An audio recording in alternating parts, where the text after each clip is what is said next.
Yeah, but it's stressful, like your supervisors, they have expectations, you need to deliver. Then there's this, you have other problems, worry about finance and all that stuff. I mean, if it wasn't for this man that I'm working for, I'm still working for him. At least the salary that I get, I'm able to buy food and toiletry and all that stuff. That's all I can afford. So, yeah, we can say I'm moving forward, but then it affects your work as well. Because the plan that I had was to, by last year, end of last year, to have submitted my proposal. I have not submitted the proposal yet. So hopefully I can submit it by this year. Obviously there was also disruptions.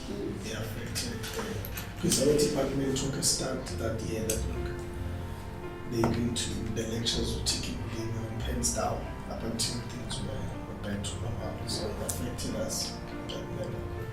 But yeah, and when you're outside, you are told that the South African government is looking for black South African scholars because the space there's a big space and then it's dominated by our foreign brothers and sisters.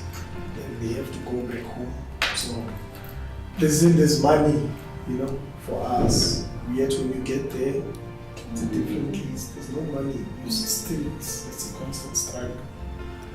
So yeah, it does affect you, like your work and things like that. Because I was looking at my housemates last year.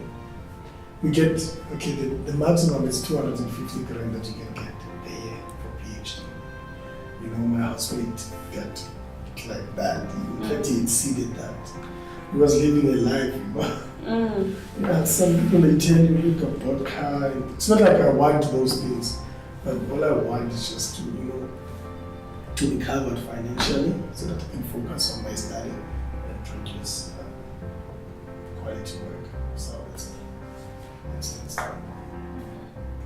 I was gonna say during the VAC, but not enough that you can actually pay your school fees by yourself.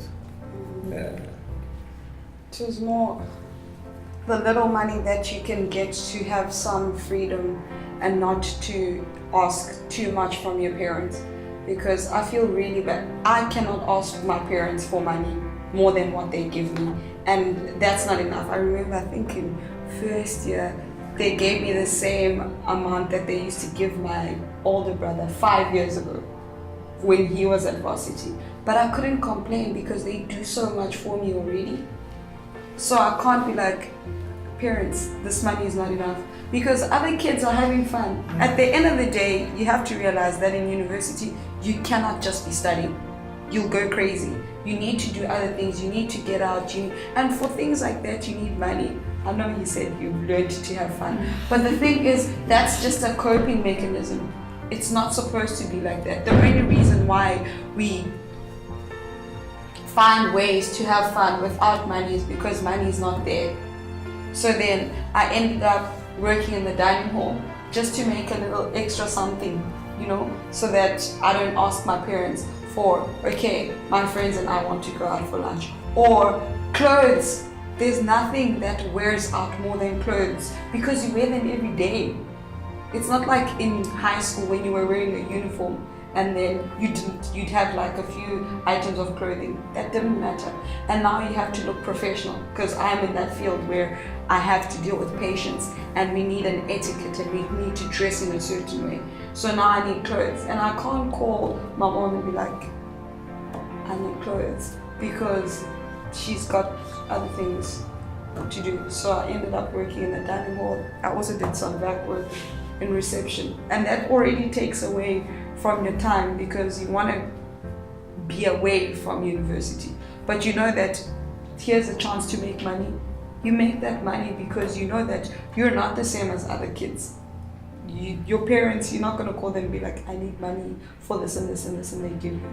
You do the little that you can without it affecting your studies. And the only way that I could do that was to work in a dining hall. So. You're still working in the dining hall? No, I left catering race Of course. yeah. I left, yeah. So now there's just no way of making money, and you still need it, but there's just the time also. I don't know how you do it. The time is not there. There's no way that I'd be able to work and also go to varsity. I go to varsity from 8 until 4 every day. I have to come back and I have to read. Sometimes I'm on call, I'm post call, been awake for probably now 36 plus hours, and that's just how. There's nothing you can do. You just are forced to just not work now, and you sacrifice clothes, fun. If your friends are like, hey, let's hang out, I'm like, sorry chaps, I can't, I just don't have money. And then you become that child that never wants to do things, or that child that's always broke, or that child that someone is like, no, don't worry, I've got you. You don't want to be that person. It's so awkward. And it's these little things now where people will like shy away from interacting with other people and just being in that social environment where you're like, I'm gonna have to spend money. So you just avoid it altogether. To add on to what you just said, I'm a very interactive people. I like talking, right, to other people, right.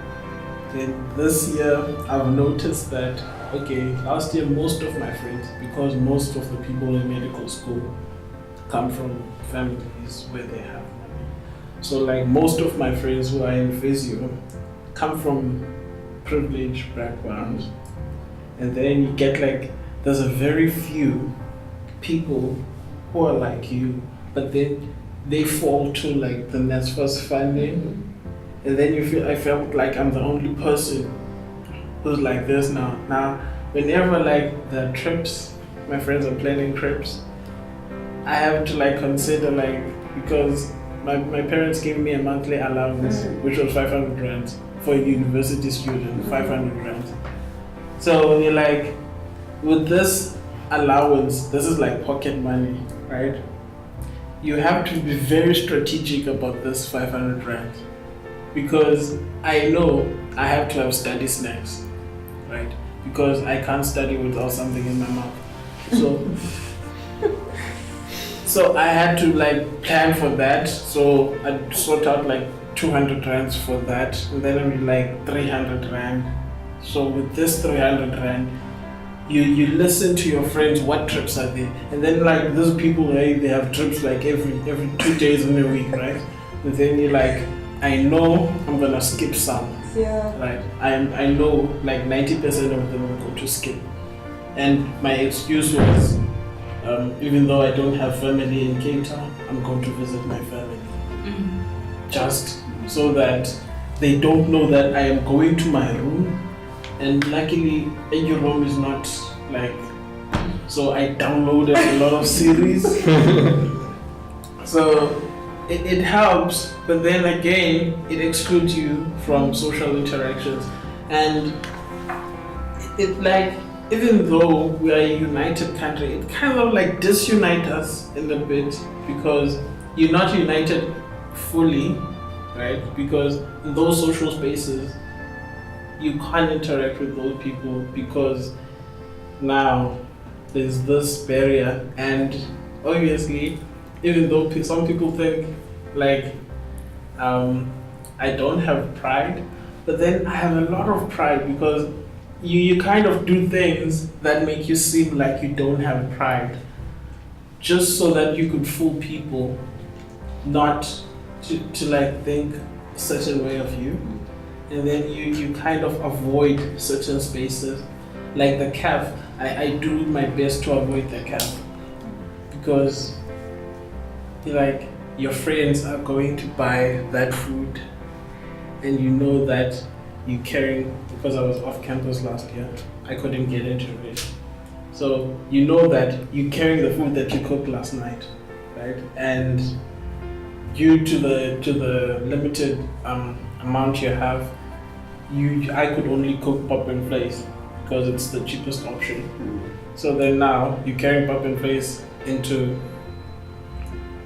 a very hierarchy place, like medical school, like everyone just likes these fancy things.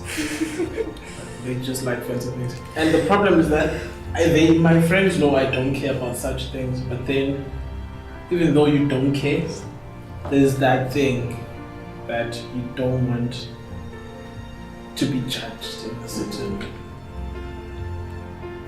Yeah, it definitely does affect your social circle. And the thing is, I don't know what it is. I thought when I got to university, I'd be able to make relationships where I'd be able to,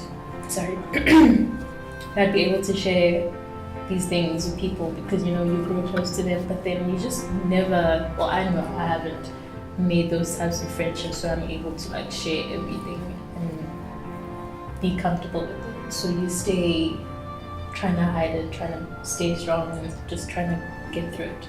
Yeah. It's what they keep reiterating every single time at med school. You come from the top 50th med school in the world, not just in the world, top in the country. And I don't even know what they base it on, but man, they drill it into you. You need to act a certain way, you need to be a certain way. Our graduates are this, but it might not even be true. It's just what they say. It's really nice because the confidence that you have after you pop out your university, but life will knock you down. But yeah, they teach you that from the time that you sit down, and then like you are part of the privileged. 60,000 people applied for this, and you are 1 in 200. And then you're like, yeah. And then they're like, look to your left. Boom. Look to your right. That's what I'm saying, my right. Look to your right. Look to your left. There's so many more people that wanted to come in, but you made it. Day one. My orientation, I mean, this is new Just to me. you. Hammer. Hammer will teach you. So do you actually learn that? Do you actually learn the pride that comes? It happens automatically. You don't. I think it is innate in us. We don't see it until someone else from another university will be like, yes, like, but you UCT students are cocky. You know, CPUT people say and UWC say they can spot a UCT student. You can't, not even by the student card. Apparently it's by our shoes, but I don't know what that means. But they can see it.